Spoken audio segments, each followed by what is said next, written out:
আমাদের দায়িত্ব হচ্ছে আমাদের সময়কে কুরবান করে, মালকে কুরবান করে এই কোরআনকে আমরাই বাংলাদেশে বিজয়ী করব ইনশাআল্লাহ।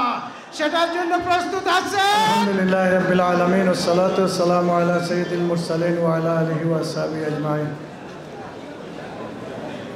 সিলেট মহানগর জামাত কর্তৃক আয়োজিত আজকের এই ইফতার মাহফিলের সম্মানিত সভাপতি, মহানগর জামাতের সম্মানিত আমির ভাই ফখরুল ইসলাম, আজকের এই ইফতার মাহফিলের প্রধান অতিথি বাংলাদেশ জামাতে ইসলামের সেক্রেটারি জেনারেল, সম্মানিত সেক্রেটারি জেনারেল মিয়া গোলাম পরোয়ার সাহেব এবং অ্যাসিস্ট্যান্ট সেক্রেটারি আমাদের প্রিয় ভাই সিলেটের কৃতি সন্তান এরশাদুল মাহমুদ জুবায়ের সহ জামাত নেতৃবৃন্দ, অন্যান্য রাজনৈতিক নেতৃবৃন্দ, সাংবাদিকবৃন্দ, সম্মানিত শ্রুতিবৃন্দ, আমার প্রাণপ্রিয় রোজাদার ভাইরা, আসসালামু আলাইকুম ওয়া রাহমাতুল্লাহ। আল্লাহ শুকরিয়া যে আজকে মুক্ত পরিবেশে আমরা রোজা আদায় করতে পেরেছি। আজকে যে মাসে এত মর্যাদা, যে রোজার এত মর্যাদা, সেই মর্যাদার মূল কারণ হচ্ছে শাহরু রমজান আল্লাযী উনজিলা ফিহিল কুরআন।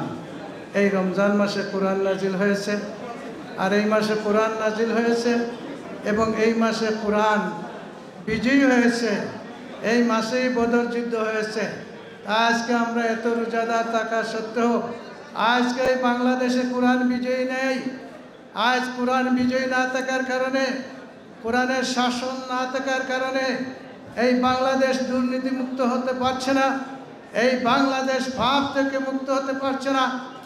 আজকে এই রমজান আমাদেরকে আহ্বান জানাচ্ছে, যদি এই মুসাল্লিরা বলি তুকাব্বিরুল্লাহ আলা মা হাদাকুম, তোমরা যারা রোজা রেখে মুত্তাকি হবে, তোমরা রোজা পূর্ণ করো এবং আল্লাহর বড়ত্বকে এই জমিনে প্রতিষ্ঠিত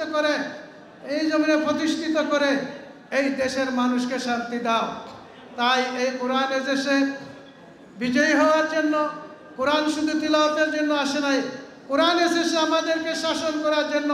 তাই যারা আমরা রোজাদার, আমাদের দায়িত্ব হচ্ছে আমাদের সময়কে কুরবান করে, মালকে কুরবান করে এই কোরআনকে আমরাই বাংলাদেশে বিজয়ী করব ইনশাআল্লাহ। সেটার জন্য প্রস্তুত আছেন? আসসালামু আলাইকুম ওয়া রাহমাতুল্লাহ।